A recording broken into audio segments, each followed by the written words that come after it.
Hello, my name is John Bannon. I'm an attorney and philosopher. In today's video, I'm going to explain why superdeterminism destroys Martin Heidegger. When I talk about superdeterminism, I'm referring to a unique version of superdeterminism proven by Swedish theoretical physicist Dr. Johan Hansen in 2020. You can find his proof in the peer-reviewed physics journal Physics Essays, volume 33, number 2, June of 2020, on page 216 to 218. It's entitled Bell's Theorem and Its Tests, Proof that Nature is Superdeterministic, Not Random. So by superdeterminism, I mean we live in a predetermined static block universe without physical causation or cause and effect in physics or probabilistic causation. So this video is about what they didn't teach you in college philosophy class about Martin Heidegger. Now, I've listed 5 things on the board, 5 major points of Heidegger's philosophy, and I'm going to show you how superdeterminism systematically destroys each and one of those points. So, point number 5, Martin Heidegger claimed that God is trapped by his own necessary logic.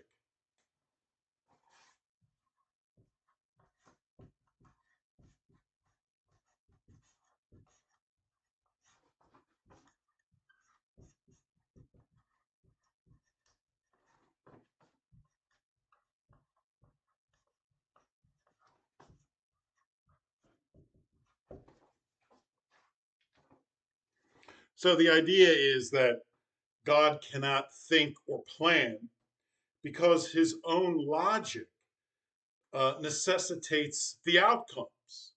So, because God uses perfect logic and is perfectly logical, all his decisions are made perfectly logically. Therefore, the outcomes are already determined by the logic. So, God is trapped by his own logic. So, therefore, God can't plan or think. Um, Now, superdeterminism proves that we live in a predetermined static block universe without physical causation. There's good reason to believe that our block universe was atemporally created. And the reason for that is, among other reasons, the evidence for transcendent logic, which means there's this metaphysical logic that transcends physical reality. And because our block universe is based on it, because this transcendent logic isn't a physical reality, then that's what indicates that our static block universe must have been atemporally created. Now, it had to be created outside of time or atemporally created, because without cause and effect in physics, there's no such thing as moving time. So the only possible creation left is a creation outside of time or atemporal creation.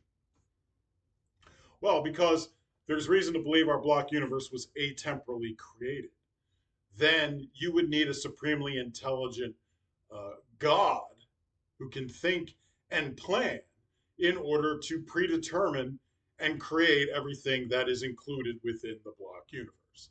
So the most advanced technologies that exist in our block universe would have to have been known and understood by God in order for him to create the universe that includes those things. So atemporal creation indicates that, yes, indeed, God must be capable of thinking and planning. Number 4, truth is aletheia.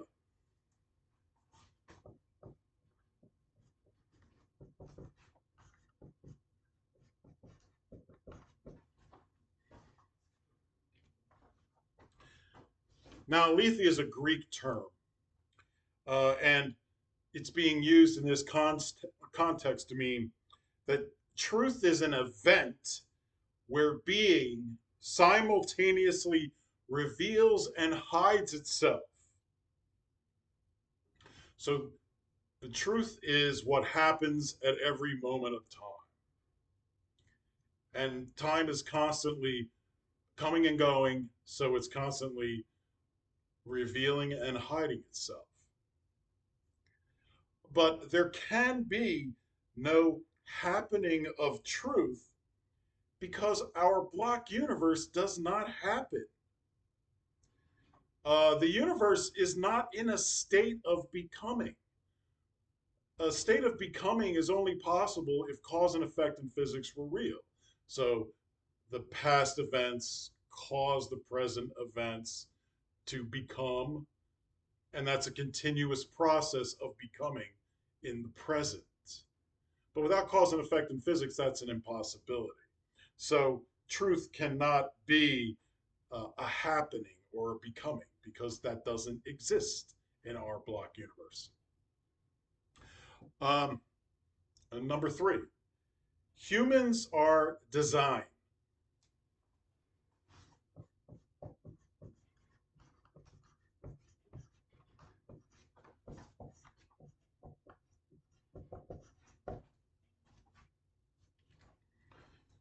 Now, design is a German word that Heidegger used.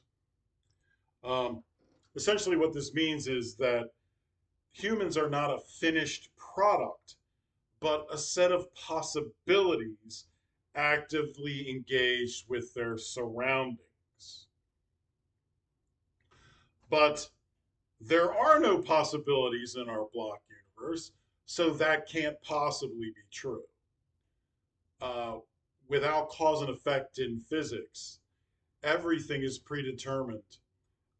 Everything already exists in the three dimensions of space and one static dimension of time. Nothing moves, nothing changes, and because of that, there can be no possibilities. There can't be a possible future when the future already exists and cannot be changed in the absence of cause and effect in physics in the static dimension of time. All right. The last two. Number two, forgetfulness of being.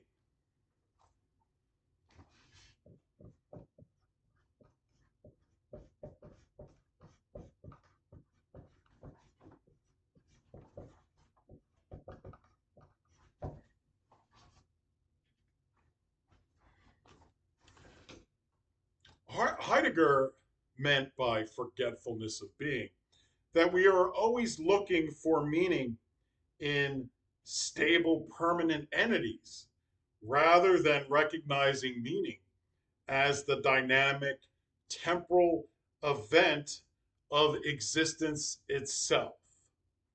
So, for example, if you take a hammer, what Heidegger complains about is that when we look at a hammer, we think of it as a piece of metal with this essence, this abstract form, with this intended use. It's a Platonic way of looking at a hammer. You look at the hammer and you think, well, what is that? Well, it's this piece of metal.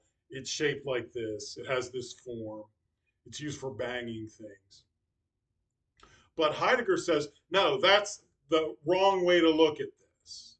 What a hammer really is it's already imbibed with meaning, value, and purpose.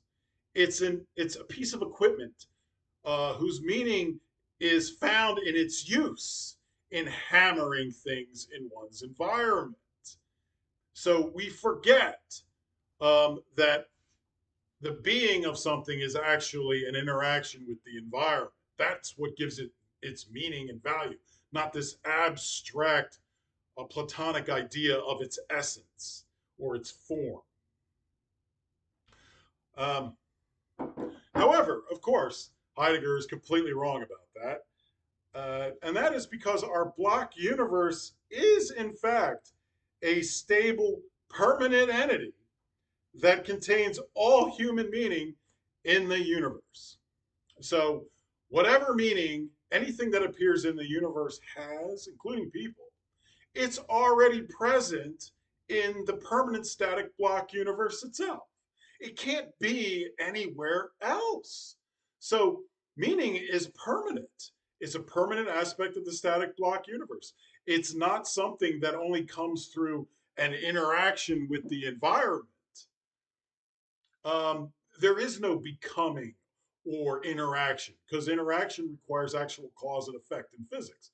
There's only an illusion of interaction.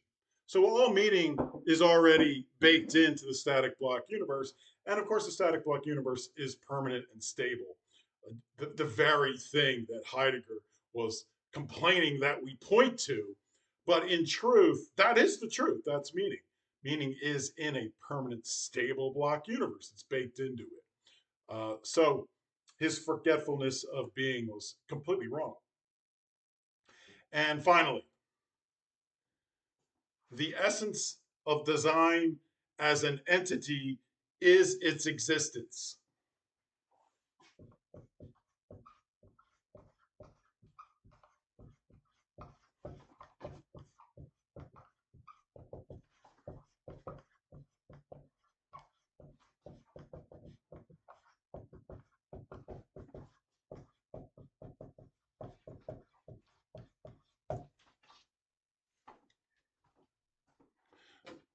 So by this, Heidegger meant that meaning is a dynamic temporal event of existence itself.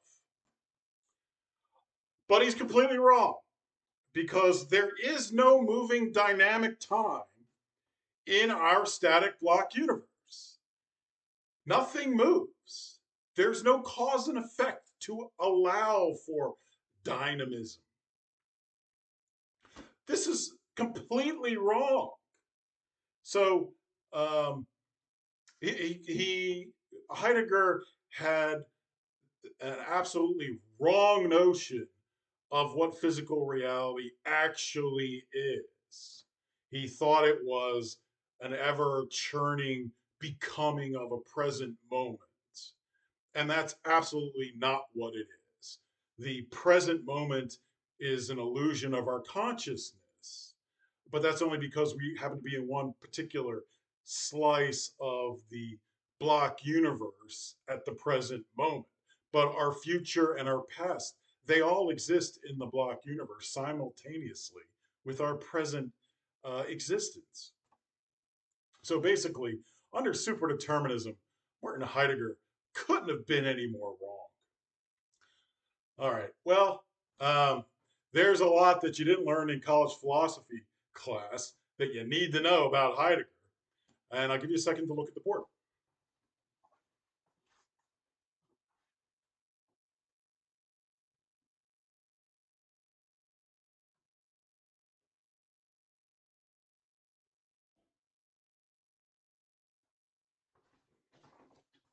All right. Until next time, take care.